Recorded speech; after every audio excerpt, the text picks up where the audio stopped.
pupulutin nila yung naging tama sa buhay ko, pero yung mali, yun sana yung isa pang. Ako, si Jeffrey Calyangan. Mas kilala akong Jeff at nagsimula ako sa ganitong buhay. Ako'y naging malakwatyang estudyante at maloko sa pag-aaral.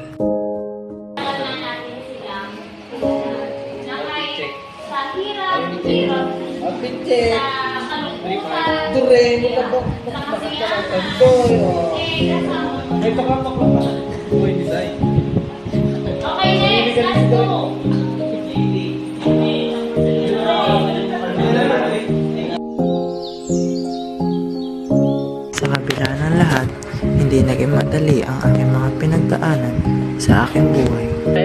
Paano po kayo nakabalik sa ganitong buhay? Ngayon po, malalo po kayo kayong konsehal. Hindi na pa po kayo. Kasi hindi ako pinabayaan ng pamilya ko. Ito kasi yung pinaka-importante. Noon taon ako, mga kapatid ko, magulang ko, sila yung, alam ba yung kahit nakatapa ka, sila yung parang ibilangan ako. Hindi man naging madali ang mga pagsubok mo sa buhay, ngunit ito'y iyong labanan dahil walang taong hindi magdadaan na hirap at dadaan sa sarap, kaya't ito'y ipagpatuloy mo lamang ano man ang mga problema na kailangan mong harapin sa araw-araw. Ito ay pagdadaanan ng bawat isa na kailangan matutunan sa iyong buhay.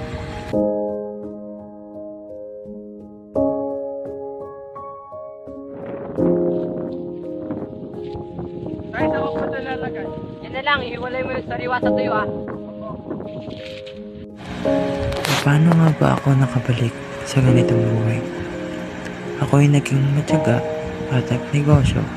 Kahit simple lang, ay hindi ako pinabayaan ng aking pamilya.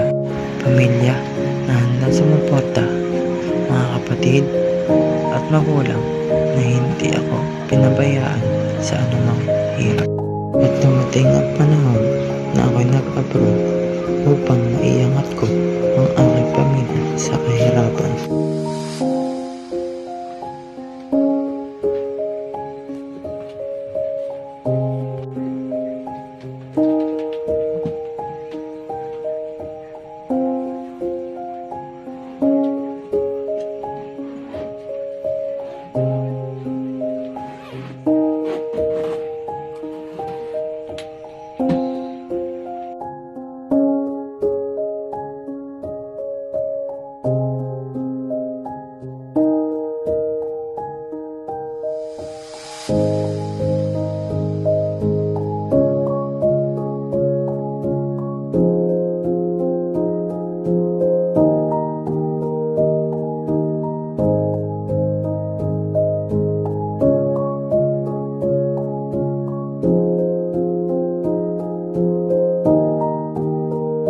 Paano po kayo nakabalik sa ganitong buhay? Ngayon po, malalo po kayo kayong konsehal. Siguro para sa akin, kaya ako naging top 1 sa eleksyon dahil sa mga pagtulong ko sa mga kapwa. Kaya siguro, ayun ang naging dahilan kaya't napunta ako sa ganitong tungkulin upang sila'y tulungan at gumabay sa kanila sa hirap. Kaya niyo po, ano po yung dahilan, bakit po kayo naging top 1?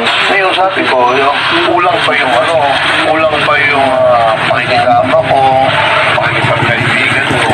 Kaya ang ginawa ko, mula nung natalo, hindi na ako huminto sa pagtulong, sa pakikipagkaibigan, kung ano yung dati kong ginagawa, yun na yung ginawa ko. Sa loob ng 4 years yata na nakatalo ko, mula noon hindi lang ito tulong, pakikipagkaibigan, diretso yun. Ganun yung ginawa ko kasi, kaya siguro yun yung isang malaking tulong sa akin, kaya ako nagkapwa. Nagisigurado po sila sa inyo. Sa gitna ng pagsisikap at pagtitiyaga, nagawa kong magtagumpay Ang masasabi ko lang sa mga taong kagaya kong gustong maging maunlad ay matuto tayong magsikap at wag magpapaapekto sa sinasabi ng ibang tao. Ang mahalaga ay ang motibasyon mo sa buhay. Mag-focus ka sa ginagawa at pagsikapan itong tapusin. Huwag isipin ang mga bagay na negatibo, kundi humanap ng inspirasyon at huwag kalimutan ang Diyos.